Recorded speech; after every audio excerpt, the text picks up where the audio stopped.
ઉપરથી એવું થોડી સાબિત થાય છે કે એને જ કંઈ કર્યું છે. તો કંઈ પણ આરોપ મૂકો છો તમે, આવું થોડી ચાલે કઈ કાકા. અરે કાકા કંઈ પણ નહીં બોલો તમે વચ્ચે વચ્ચે. ભાભીએ કાંઈ કર્યું નહીં ને મને સલવાડી દીધી. પણ મહેતાભાઈનું તો કોઈ સાંભળો, એ પણ કંઈક કહેવા માંગે છે. મહેતાભાઈ તમે કંઈ કહેવા માંગો છો?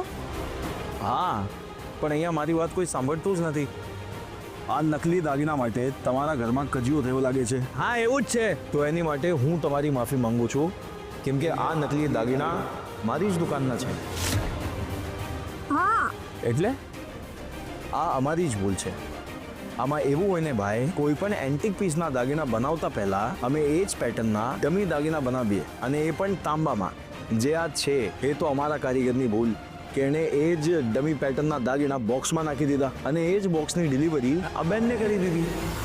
ઓ મહેતાભાઈ, તમને આટલી મોટી વાત અમને જાણ તો કરવી જોઈએ ને. અરે વડીલ, ક્યાંથી કહીએ?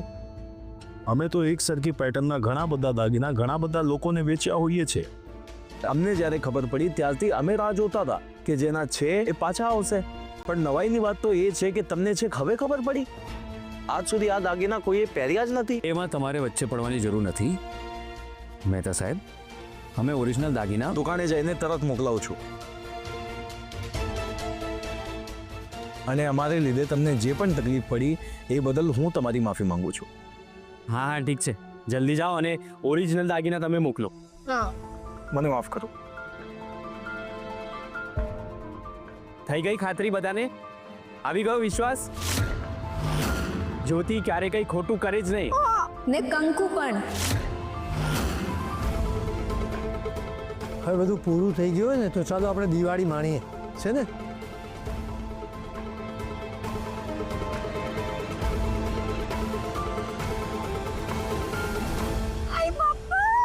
થેન્ક યુ ભાભી, thank you so. It's okay. You always welcome, Jyoti.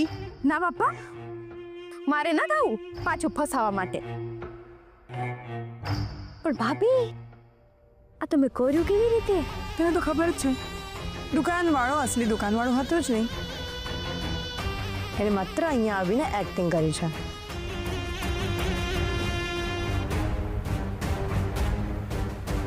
તારે મારું એક કામ કરવાનું છે.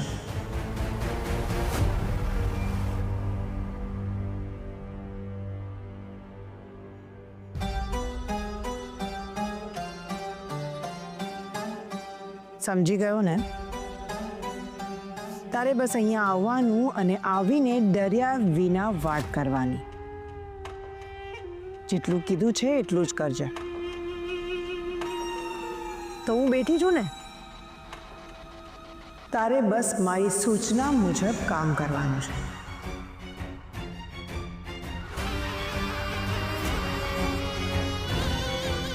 એટલે ઓરિજિનલ દાગીના બધા ગયા? તારા માટે કંઈ પણ. તો તમારો જીવ છે ને. એટલે વારે વારે હાથમાં લઈને રમાડો છો? શું છે ને, વેલ્યુ સમજાવતા રહેવું પડે, નહીં તો લોકો ભૂલી જાય. ભાભી, હમણાં તો તમે ભૂલી રહ્યા છો કે તમારી કંકુડી પાછી જીતી ગઈ. મારી વ્યક્તિ તો હારી નથી ગઈ ને, એ ઇમ્પોર્ટન્ટ છે. બાકી કંકુ, એને આપણે પછી ક્યારેક જોઈ લઈશું. જોઈ લેજો.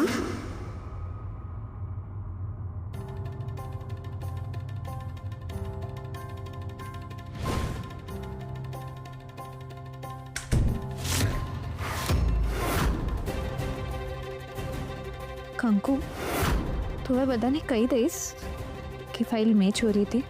શું કરવું જોઈએ મને બે? કંકુ, તને તો ખબર છે ને કે હું શ્રીને કેટલો પ્રેમ કરું છું. મેં જે પણ કર્યું પ્રેમ માટે જ કર્યું, શ્રી માટે કર્યું. હું તો તને દૂર કરવા માંગતી હતી, તને જેલમાં મોકલવા માંગતી હતી, જેથી શ્રીને હું ફરી એક થઈ જઈએ. પણ થયું શું? શ્રીએ બધું પોતા ઉપર લઈ લીધું અને જેલમાં ગયો. ને જેલમાં કેમ ગયા? કીધું તો, બધું પોતા પર લઈ લીધું. પોતાની ઉપર શું કામ લઈ લીધું? કારણ કે તને બચાવવા માંગતો હતો. ને મને બચાવવા શું કામ માંગતા હતા?